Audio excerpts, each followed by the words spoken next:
आत्मन ही जिनेन्द्रवाणी आगमवाणी तीर्थंकरवाणी स्यात्वाणी गुरुवाणी त्वमेवा जयतो त्वमेव जयतो त्वमेवा मम कंठा आगच्छतु आगच्छतु आगच्छतु।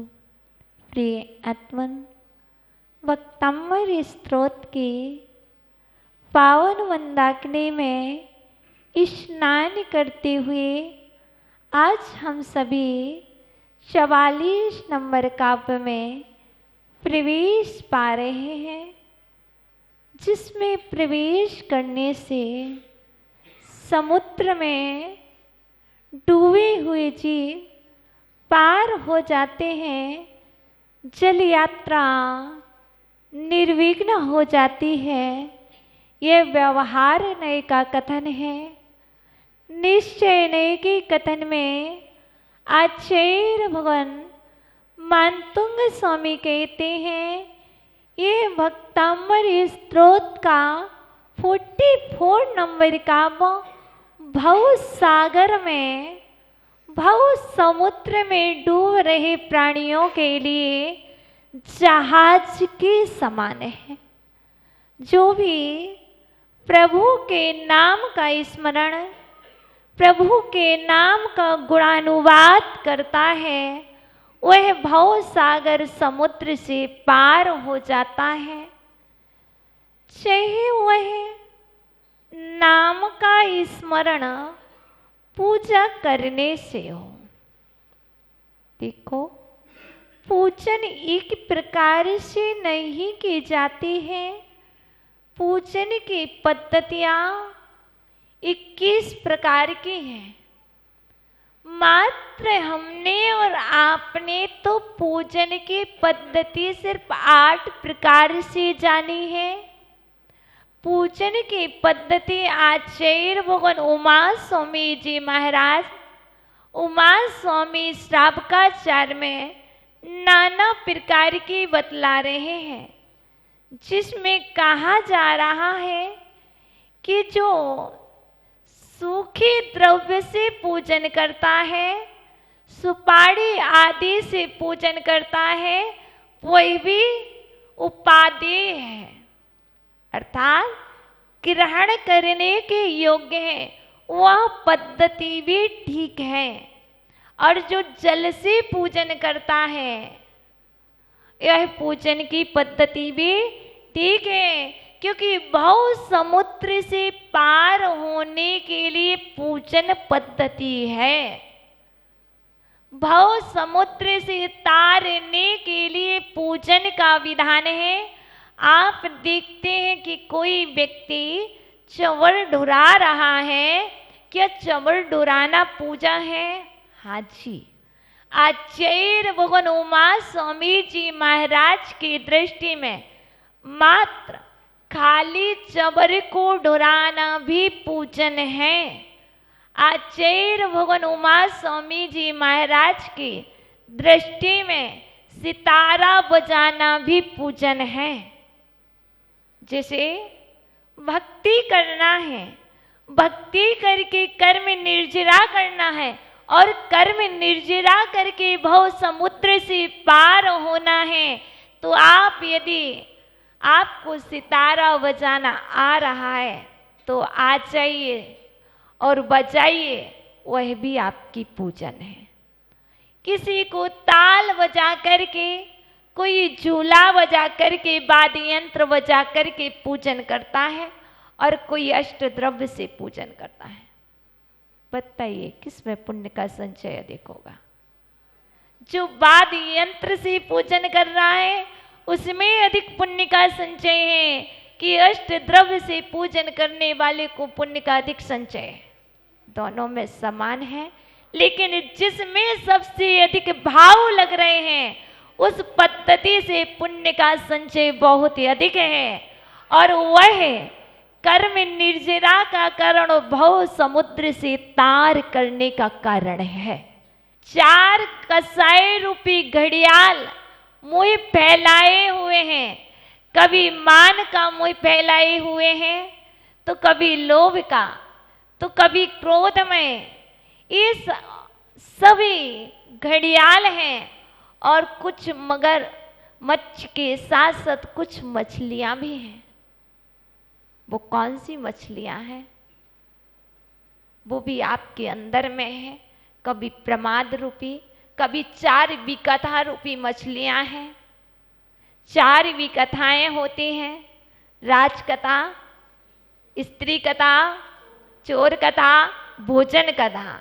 क्योंकि हमने यहाँ पर मछलियां कही हैं, तो ये 4 विकथा रूपी मछलियां आपके अंदर में निवास कर रही हैं। आपको यदि भय होता है समुद्र में, तो यही भय होता है कि मेरा जहाज कहीं मगरमच्छ रोक ना ले, कहीं मेरा जहाज डूब ना जाए। तो आप मगरमच्छ से सावधान रहते हैं, आप मछलियों से सावधान रहते हैं। देखिए, जहाज में बैठे हो नाविक दोनों हाथों से नाव को खींच रहा है, लेकिन उसे भी बहुत डर लगता है, कहीं आकर के मगरमच्छ मुझे ही ना पकड़ ले।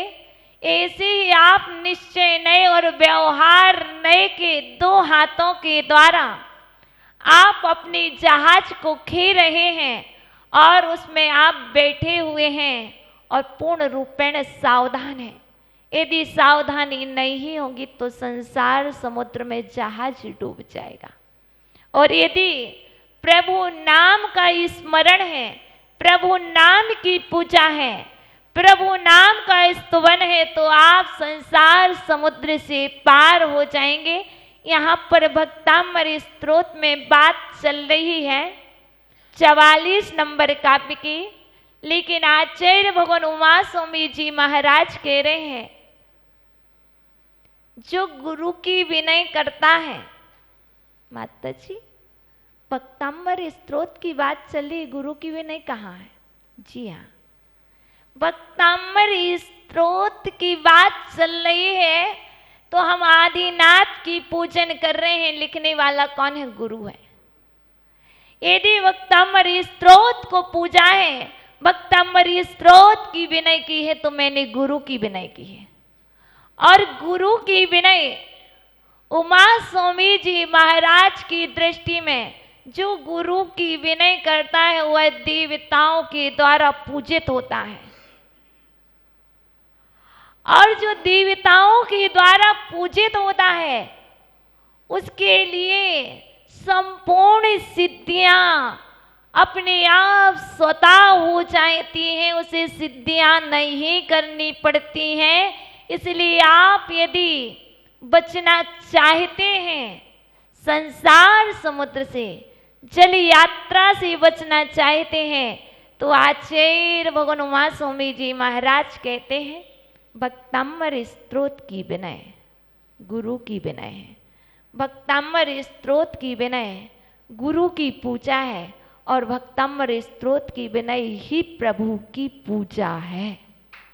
वह पूजा मात्र साधारण नहीं है, उस पूजा पर पूरा श्रद्धान करो। यह पूजा ही तुम्हें पूज्य बनाएगी, यह पूजा ही तुम्हें सर्वार्थ सिद्धि की प्राप्ति कराएगी, यह पूजा ही तुम्हें कल्याण का पथ बतलाएगी। इसलिए हम और आप बहुत काफ़ी समय हो गया है यात्रा में चलते चलते, फिर भी अभी किनारा नहीं मिला है।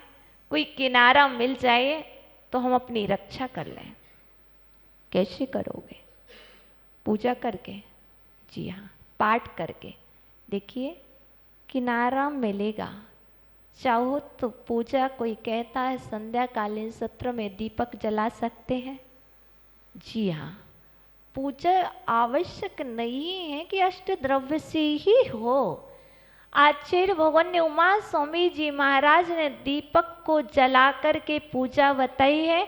कोई जीव दीपक जला के पूजा करते हैं, वही भी पूजा ही है।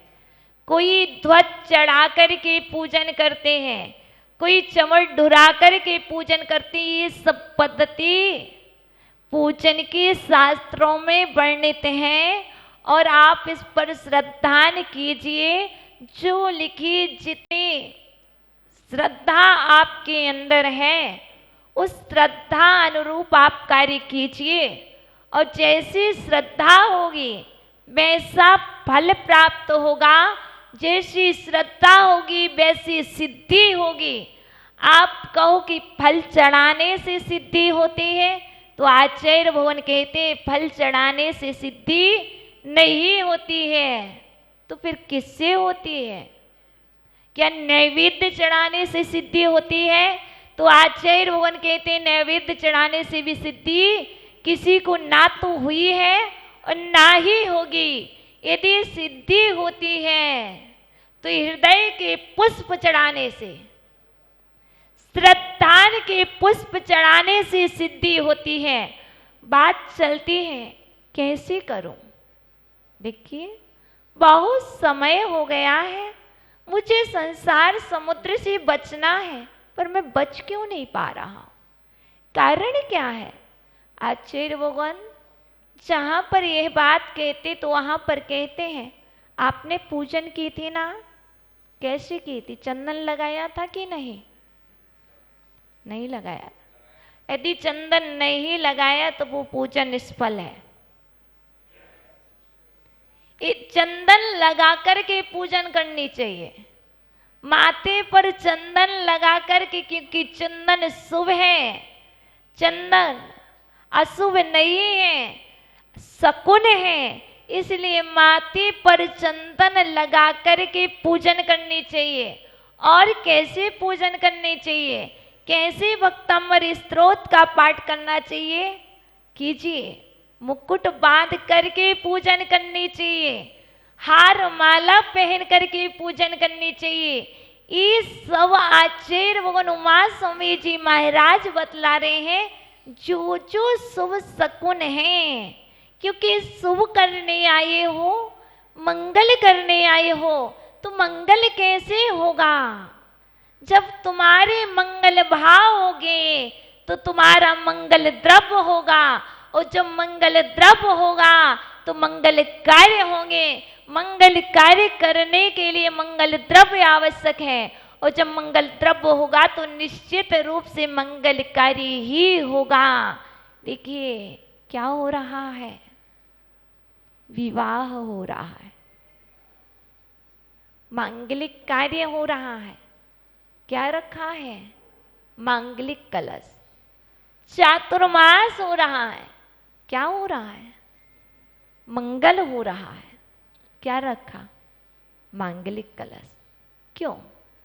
कलश मंगल होता है तो हम मांगलिक कलश, खाली कलश मंगल नहीं होता है, भरा कलश मंगल होता है। तो हमें कौन से कलश से, कौन से द्रव्य से भरना है? क्योंकि आप भी तो एक कलश हो।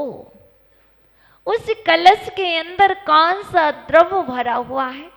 अभी तक कह रहे थे आपके नाम रूपी नाग दमनी है। अब आपसे कह रहे हैं आपके अंदर में भक्तामृत स्तोत्र की ज्ञान रूपी नाग दमनी आपके पास होगी तो संसार रूपी समुद्र में आप डूबोगे नहीं, आप नियम से भव पार हो जाओगे। देखिए विभाव डुबाता है और स्वभाव तार करता है, पार करता है। देखिए डुबाने वाला मगरमच्छ नहीं है, रोकने वाला मगरमच्छ नहीं है। लोग कह रहे हैं कि मगरमच्छ ने रोक लिया जहाज। लोग कह रहे हैं कि किसी व्यंतन ने जहाज को रोक दिया है। वस्तुतः ये श्रद्धान करना कोई किसी को रोकता नहीं है और कोई किसी को तारता नहीं है।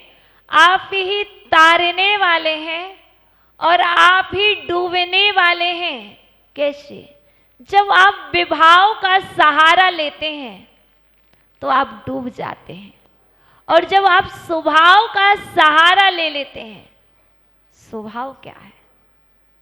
जब आप स्वभाव का सहारा लेते हैं तो आप उभर जाते हैं। कैसे? देखिए, शुभम चक्रवर्ती, शुभम चक्रवर्ती जब तक स्वभाव में जीवन जी रहा था तब तक जहाज नहीं डूबा। जैसे शुभम चक्रवर्ती ने विभाव का सहारा लिया, विभाव मतलब अश्रद्धा, विकार, मिथ्यात्व, ये सब कुछ सहारा ले लिया, एक समय भी नहीं लगा अपमान कर बैठे। किसका? नमोकार का। देखो, चाहे वो नमोकार मंत्र हो, चाहे वह वक्ताम्बर स्त्रोत हो, चाहे वह कोई सा भी मंत्र हो, जब तक विभाव का सहारा नहीं लेते हैं तब तक अपमान नहीं होता है। जहां अपमान होता है वहां पर नियम से जहाज डूबेगा ही डूबेगा, और जहां पर विनय होगी वहां पर जीव नियम से ऊपर उठेगा ही उठेगा, सिद्धि हो या ना हो। इसलिए सबसे पहले सिद्धि करने के पहले भक्ताम्बर स्त्रोत पर श्रद्धा अनिवार्य है। देखिए, शुभम चक्रवर्ती जा रहा है जहाज में। कितने बार तूफान आया, बहुत तूफान आया, लेकिन श्रद्धा डगमग नहीं हुई। नाविक बोल रहा है, तुम क्या पढ़ रहे हो? जब तक आप पढ़ोगे तब तक तूफान आएगा। और जैसे ही उसने पढ़ना बंद किया, तूफान रुक गया नहीं, और तेज, और कहा रोक भी दिया क्योंकि व्यंतर था वहां पर। इसलिए विभाव का व्यंतर यदि अंदर में प्रवेश कर गया है, अश्रद्धान का व्यंतर यदि प्रवेश कर गया है, तो कभी भी नहीं आपकी सिद्धि होगी। इसलिए आप तो श्रद्धान रखना, कभी भी आप पार होंगे, आप सफल होंगे तो वक्ताम्बर स्त्रोत से होंगे।